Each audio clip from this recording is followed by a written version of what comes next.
ഞാനിന്ന് പറയാൻ പോകുന്നത് മംഗൾയാനെ കുറിച്ചാണ്. അന്ന് ഞാൻ പറഞ്ഞില്ലേ 2000 നോട്ടിൽ അതിൻ്റെ ഒരു സൈഡിലുണ്ടായിരുന്നത് മംഗൾയാനായിരുന്നു. അത് നമ്മുടെ ചൊവ്വയിലേക്ക് ജീവസാന്നിധ്യം ഉണ്ടോ എന്നറിയാൻ വേണ്ടിയിട്ട് നമ്മൾ ഇവിടെ നിന്നൊരു പേടകം അയച്ചിട്ടുണ്ടായിരുന്നു. മംഗൾ എന്നാൽ ചൊവ്വയെന്നും യാൻ എന്നാൽ യാത്രയെന്നുമായിരുന്നു അതിൻ്റെ അർത്ഥം, ആ പേരിൻ്റെ അർത്ഥം. സൗരയൂഥത്തിലെ ഒരു ഗ്രഹത്തിലേക്ക് നമ്മുടെ ഇന്ത്യ ആദ്യമായിട്ട് അയക്കുന്ന ഒരു പരീക്ഷണ പേടകമാണ് മംഗൾയാൻ. ആ പേടകത്തിന് ഒരു കാറിൻ്റെ വലിപ്പം മാത്രമേ ഉണ്ടായിരുന്നുള്ളൂ. ഒരു 1/2 ടൺ ഭാരവും അത്രേ ഉണ്ടായിരുന്നുള്ളൂ ആ പേടകത്തിന്. അത് നമുക്ക് ചൊവ്വയിൽ എന്തെങ്കിലും ജനവാസമുണ്ടോ, അല്ലെങ്കിൽ ജനങ്ങളുണ്ടോ, അല്ലെങ്കിൽ നമ്മൾക്ക് മനുഷ്യർക്ക് ജീവിക്കാൻ പറ്റുമോ എന്നൊക്കെ അറിയാൻ വേണ്ടിയിട്ട് ഇവിടെ നിന്ന് അങ്ങോട്ടേക്ക് നമ്മൾ ആദ്യമായിട്ട് വിട്ടതാണ് ഈ മംഗൾയാൻ. 323 ദിവസം കൊണ്ട് 40 കോടിയിലധികം കിലോമീറ്റർ സഞ്ചരിച്ചാണ് ആ ചൊവ്വയിലെത്തിയത്. 2013 ശ്രീഹരിക്കോട്ടയിൽ നിന്നാണ് PSLV C-25 റോക്കറ്റ് ശ്രീഹരിക്കോട്ടയിൽ നിന്നാണ് അങ്ങോട്ടേക്ക് അയച്ചത്. ഇവിടെ ചൊവ്വയിലേക്ക് നമ്മളിവിടെ നിന്ന് അയച്ചത്, റോക്കറ്റ് അങ്ങോട്ടേക്ക് അയച്ചത്. 2014 സെപ്റ്റംബർ 24 തന്നെ ചൊവ്വയുടെ ഭ്രമണപഥത്തിലെത്തി. ചൊവ്വയിലെത്തി കഴിഞ്ഞിട്ട് 28 എന്താക്കി, ചൊവ്വയുടെ പടം നമ്മുടെ ഭൂമിയിലേക്ക് അയച്ചു.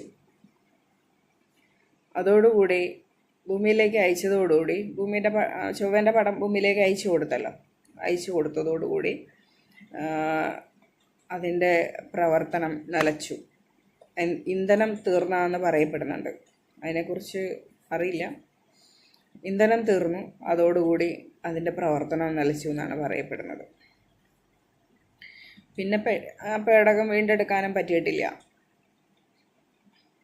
ഇത് 3 കൊല്ലം ആയിട്ടുണ്ടാവും കേട്ടോ ഈ സംഭവം നടന്നിട്ട്. നമ്മുടെ ഇന്ത്യയുടെ ആദ്യത്തെ ചൊവ്വയിലേക്ക് പോയൊരു പേടകം ആയതുകൊണ്ട്, റോക്കറ്റ് വിക്ഷേപണം ആയതുകൊണ്ടാണ് നമ്മുടെ 2000 നോട്ടിൽ ഈ ഒരു പടം വന്നേക്കുന്നത്.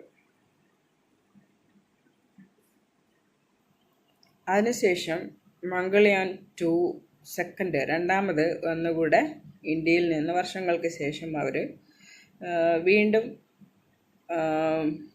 ചൊവ്വയിലേക്ക് വിടാനായിട്ട് നമ്മുടെ ഇന്ത്യ തീരുമാനമെടുത്തു. ഫസ്റ്റ് പാളിപ്പോയത് ഇന്ധനം തീർന്നു എന്നാണ് അവരുടെ ഒരു സംശയം.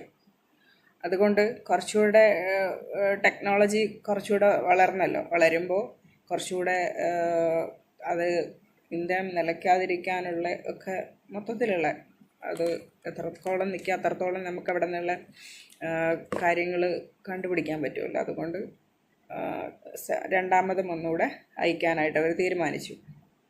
പിന്നെ കുറച്ച് പൈസയൊന്നുമല്ല, 450 കോടിയൊക്കെ ചിലവാക്കിയാണ് ആദ്യം വിട്ടത്.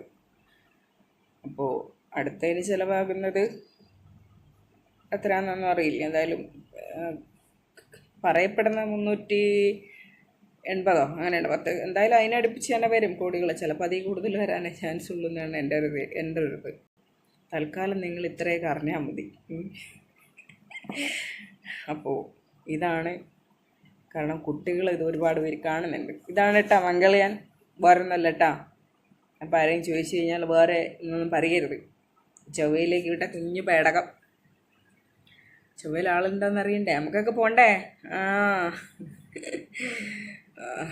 അവിടെ എല്ലാവരുടെയും ചിന്ത എന്തായിരിക്കും അവിടെ എന്നുള്ളത്. നമ്മളും ഒരു ഗ്രഹമാണ്, അതുപോലെ ചുറ്റിനും ഗ്രഹങ്ങളൊക്കെ പിടിച്ചിട്ടില്ലേ, അതുപോലെ ഒരു സംഭവമാണ് അതും. അതിനകത്ത് നമുക്കിവിടെ ഓക്സിജനൊക്കെ വേണ്ടേ, അവിടെ അതൊക്കെ കുറവാണ്. വെള്ളം കിട്ടാത്ത നാട്ടിലൊക്കെ വെള്ളമൊക്കെ എത്തിക്കുന്നില്ലേ. പിന്നെ അമേരിക്കയിലൊക്കെ എത്രയോ ഡിഗ്രി തണുപ്പാണ്, അതിനെ പ്രതിരോധിക്കാനുള്ള സംഭവങ്ങളൊക്കെ ഇല്ലേ. അതുപോലെ ഒരിക്കൽ പോയി തുടങ്ങി എന്നാണ് പറയപ്പെടുന്നത്. ഒരിക്കൽ നമുക്ക് എല്ലാവർക്കും ചന്ദ്രനിലും ചൊവ്വയിലൊക്കെ പോവാം, ടൂർ പോകുന്നത് പോലെ. ഓക്കെ, അപ്പോൾ പിന്നെ അന്ന് ഞാൻ പറഞ്ഞതിൻ്റെ ബാക്കിയായിട്ട് ഇന്ന് കൊണ്ടുവന്നതാണ് എന്താണ് മംഗൾയാൻ എന്ന്. ഓക്കെ.